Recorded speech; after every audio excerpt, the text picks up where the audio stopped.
On a cold night, a drunk man wanders in the forest and ends up at a cemetery. He rests on a gravestone while dwelling on his pathetic life in the village. After a short while, he can't believe his eyes when he notices the gravestones moving on their own. We then see a lone girl get dropped off in the village by a truck, but before leaving, the driver warns her not to go into the mountains. Back to the drunk, he tells the police what happened at the cemetery. Although the police state that it might simply be the work of vandals, the drunk reveals he saw people digging up the graves and muttering the name Zhang. Just then, the inspector's attention is drawn to an empty grave in memory of a guy called Zhang Zilan. Upon seeing the name, the inspector realizes the matter is more serious than he thought. As he moves to call the grandson of the Zhang family, the girl shows up claiming the grave belongs to her grandfather. Inspector Song is covertly suspicious of her identity, so she offers him her ID with the name Feng Bao Bao, who we come to discover is our main protagonist. In the evening, we see another one of our protagonists, called Chulan, arriving at the village where he is welcomed by an acquaintance who teases him for getting no girls. At the police station, Chulan is dumbfounded when he is told that his grandfather's grave was robbed.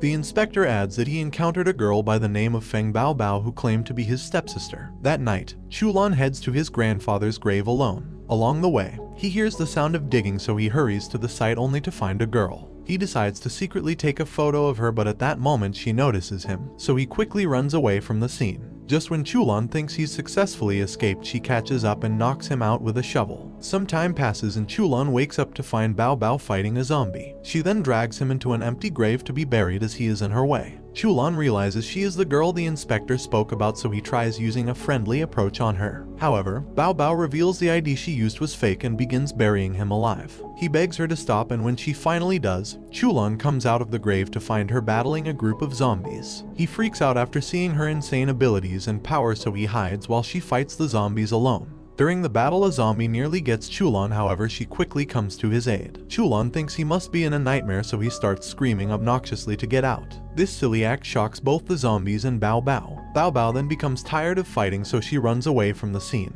And in great numbers, the zombies then turn their attention to Chulan. Bao Bao meets up with a man and reports what happened to Zhang Zilan's corpse. She also informs him of Chulan's presence as well as the zombies, which are called Jiangxi. As he scolds her for involving a helpless boy on her mission, they notice a lightning attack at the cemetery. They quickly rush to the scene to find the zombies have been burnt to ashes. Some days later, Chulan is back in college. He tries to put what happened at the village behind him in focus, but out of the blue Bao Bao shows up beside him. With Bao Bao next to him, Chulan, whose real name is actually Cho Soran, is unable to focus, so he directly asks her what she wants from him. Outside, Soran threatens to report her to the police, but it doesn't faze her one bit, and goes on to inform him that she has a new fake ID, which he checks to confirm her real name is Fu Haohu. However, Soran doesn't care and just wants her to stop following him around. Haohu reveals she wants to make Soran her servant, but first he has to show her the same power he used to defeat the zombies. Soran decides to play dumb, so Haohu brings out her concealed knife and dashes towards him.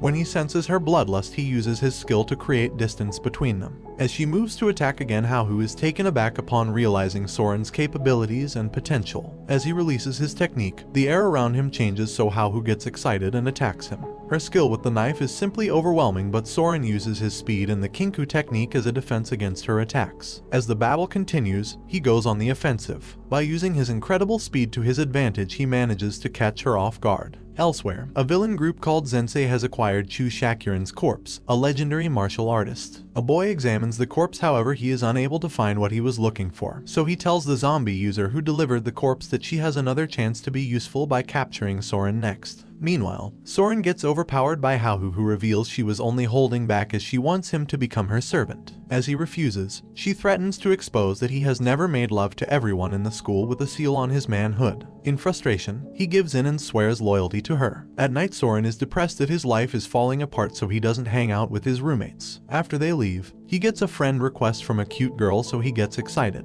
While chatting, she reveals that she is a sophomore and asks him out on a date. The next day, Haohu informs him she wants to introduce him to someone later. He then tells her he has something important to do, but she pays a deaf ear. In the evening, Soran switches off the phone so he can carry on with his date. When his date arrives, he is incredibly glad she looks like her photos. Kenken then suggests he takes her to a nice restaurant, and so they begin their date. On the other hand, Haohu is angry that Soran switched off his phone. She tells Josen to go to his location as there is a tracking device on his phone. By the time Soran and Haohu finish eating, it's already past curfew, so she suggests he sleeps over at her apartment, to which he accepts. At her place they are alone, so Soran is visibly nervous as she makes a move on him. In the process, her finger stings him on the neck, but he simply does not mind, as this is the moment he has been waiting for his entire life. But just then Soran experiences a massive amount of pain from his seal. Since the two have made contact, he senses evil intentions from the girl, which makes her reveal her true nature as the zombie master. While her zombies have him trapped, she mocks him for having such an ancient seal. Soran then decides to use his Kinku ability, but he is unable to, as she stealthily implanted a parasite in his head, and in turn the zombies are able to restrain and knock him out. Meanwhile, Haohu and Josan tail Soran using the tracking device. Later, Haohu offers Soran to Ryu, and in exchange he'll be let her join their organization. As Natsuka begins weirdly toying with Soran's body, Ryu stops her. When he reveals to Soran that they are in search of his grandfather's legacy, Soran tells him he has no idea what that is. However, Ryu begins using his ability, which lets him read people's souls directly. The process is extremely painful, so Soran screams in agony. Luckily, the process is interrupted by Josan and Haohu, who Natsuka recognize as threats. As they prepare to fight, Kenken summons numerous zombies from the ground. To commence the battle, Josan uses a rock to attack, but Natsuka uses her brute strength to shatter it. Immediately, Haohu dashes at the enemies with her knives. She begins skillfully fighting Natsuka along with the zombies. As Natsuka lunges at her, Josan saves her just in time. As they are distracted, Soran is suddenly taken underground by an ally, but Natsuka catches on at the right moment. She forces them above ground with her strength, but ends up hitting them away instead of grabbing them. After securing Soran, Josan reveals his numerous comrades hiding all along. Having been outnumbered, everyone runs away. As they wrap things up, Haohu notices Soran is down in the dumps, and he reveals that he's always had bad luck with girls. Instead of encouraging Soran, Haohu tells him that he isn't cursed with bad luck but with stupidity, adding that he has nothing appealing about him as a real man, breaking him even further. Meanwhile, Ryu and Kenken are still being chased by Josan's comrades. During the chase, Kenken is about to fall off of the car as she pleads for help.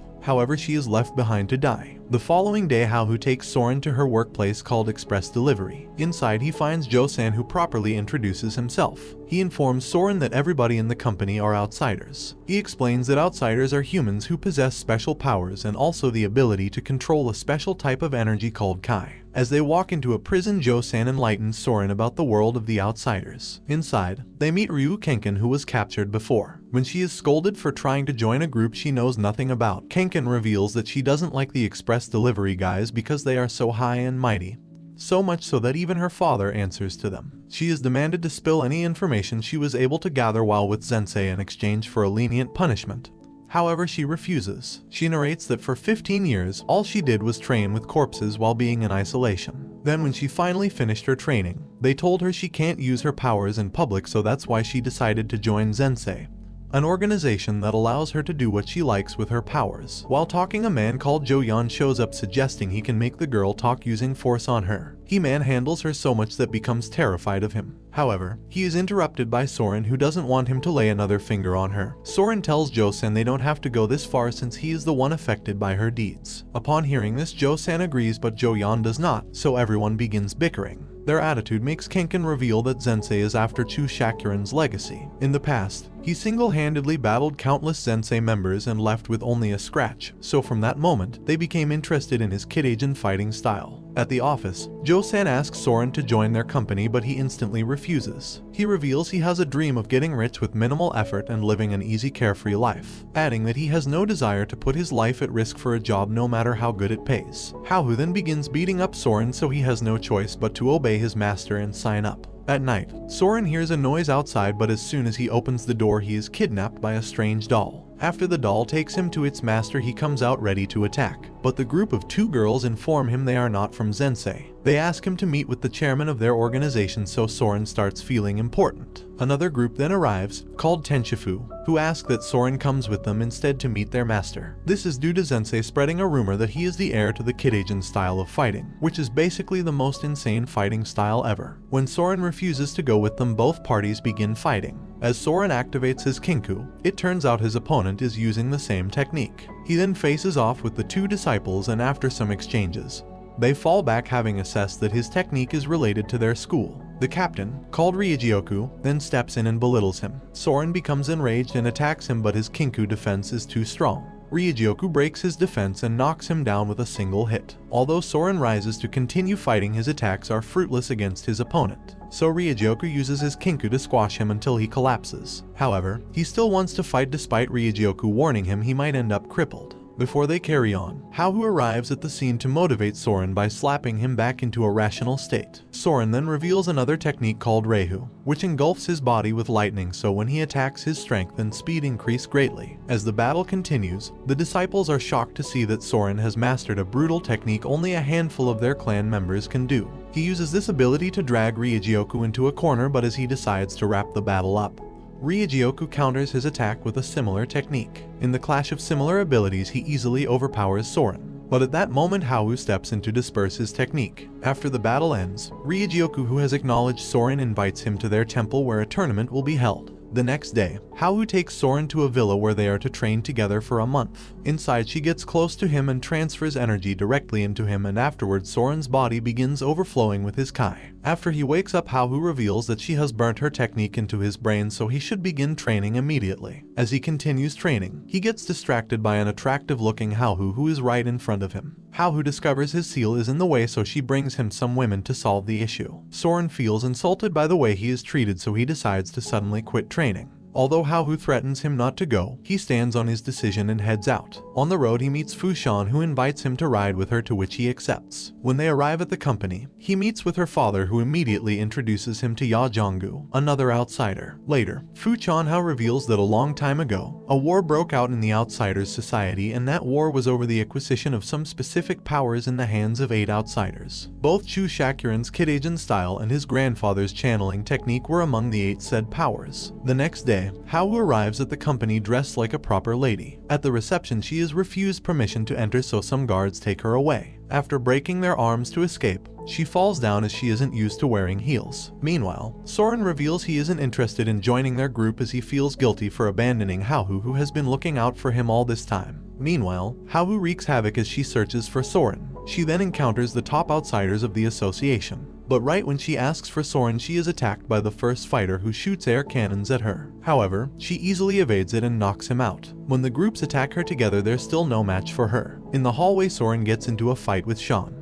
The fight is one-sided as she easily beats him using her teleportation ability. When Haohu arrives on the next floor, she finds Ya Jonggu waiting for her. As they begin fighting, he is surprisingly able to keep up with Haohu. After a successful evasion, Haohu gets her landing wrong, so Jonggu uses this opportunity to land a heavy attack on her. He continues to dominate the fight by using his kai, which deals damage to his opponent even when blocked. Haohu then calls for a timeout because she feels dizzy. After hitting her head on the floor, she still continues the fight. This time, he uses a secret weapon on her. Although she dodges well, she takes damage since he can control the weapon telekinetically. As the fight goes on, she manages to keep evading his attacks but isn't doing any damage herself, so she decides to get serious by removing her heels. Meanwhile, Soran and Sean have resumed their battle too, but this time he blocks all her attacks completely. He wins the bet, so she lets him go. The battle between Haohu and Jonggu has changed drastically since she let go of her heels. When the chairman arrives, Jonggu realizes it would be bad to lose in front of him, so he stops fighting. He tells Haohu that if she grovels at him, he'll let her live, but instead she makes him kneel for her. When he gets angry and attacks her, Haohu evades him and implants her heels into his head firmly. Just as she begins asking the chairman for Soran, he falls from the floor above. She apologizes to Soran and asks that he returns home with her. This surprises Soran as Haohu is usually very mean. He tells her not to move an inch no matter what happens, so he goes to inform the chairman he wants to leave. He is furious and wants to attack Soran, but Soran doesn't let Haohu interfere. Just before he lands a punch, the chairman stops and reveals he was only testing him.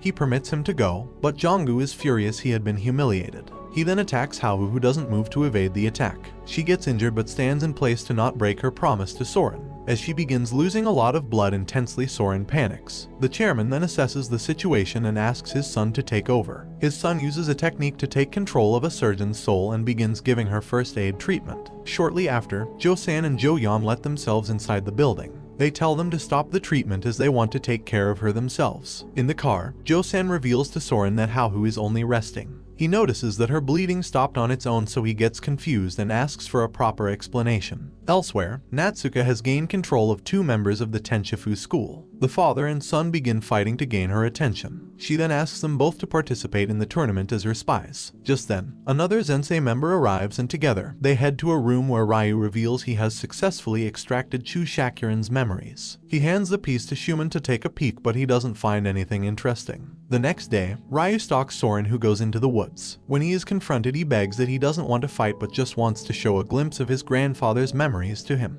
When he hands it to Soran, he leaves him to do whatever he wants with the memory piece. As soon as Soran observes the orb, he is thrown into a state of confusion, as the person he saw in the memory was Haohu, looking the same as she does presently. He then gets a call from Jo-san, so he heads to the hospital to find a man who they introduce as their father called Jo-shu. More importantly, Soran asks Haohu if she killed his grandfather, to which she responds that she did. Soran instantly becomes enraged, but Shu calms him down by promising to explain everything. He begins his story in 1944. Two miners found Haohu alone in the forest, so one of them tried to take advantage of her. But luckily, a couple arrived just in time to save her. At home, they introduce her to Jo-shu, their son. After a while, she began living with them in the village. Some years later, bandits attacked the village and everyone was held hostage. When Haohu arrived, she didn't know what is going on and the men took an interest in her, so Shu's father begged for her life on her behalf. The ruthless bandits killed him, and when Shu runs at them, they knock him down too. Although Haohu doesn't understand emotions, she gets hurt after seeing Shu's mother in tears. Haohu then asks what would make her happy, so she screams that she wants all the bandits dead. To carry out her wish, Haohu goes on a killing spree, and in the blink of an eye, she finishes off all the bandits. Although she saved the villagers, they get scared and drive her out. As she heads out, Shu and his mother promise to accompany her in finding her family. However, Shu's mother changes her, so they leave her behind in the woods. Some years later, Shu is now 56 years old. He freaks out when he finds a photo of Haohu in the city. Haohu has become a homeless girl on the street, so she is easily deceived by a woman who promises to take her in. Later, she is thrown in a cell to be sold off.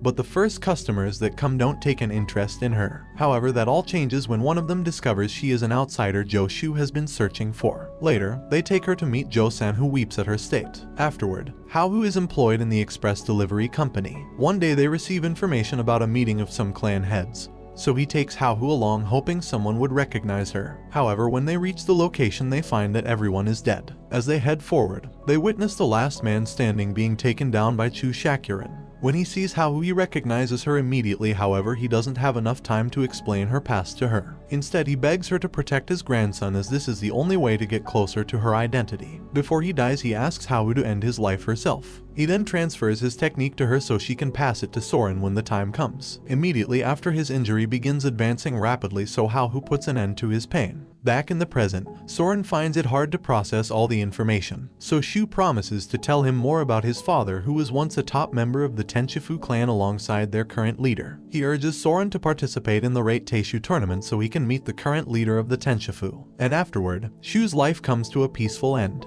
And this brings the anime to an end. Don't forget to like and subscribe if you enjoyed, and turn on the notification bell so you never miss out on another video. Until next time, take care.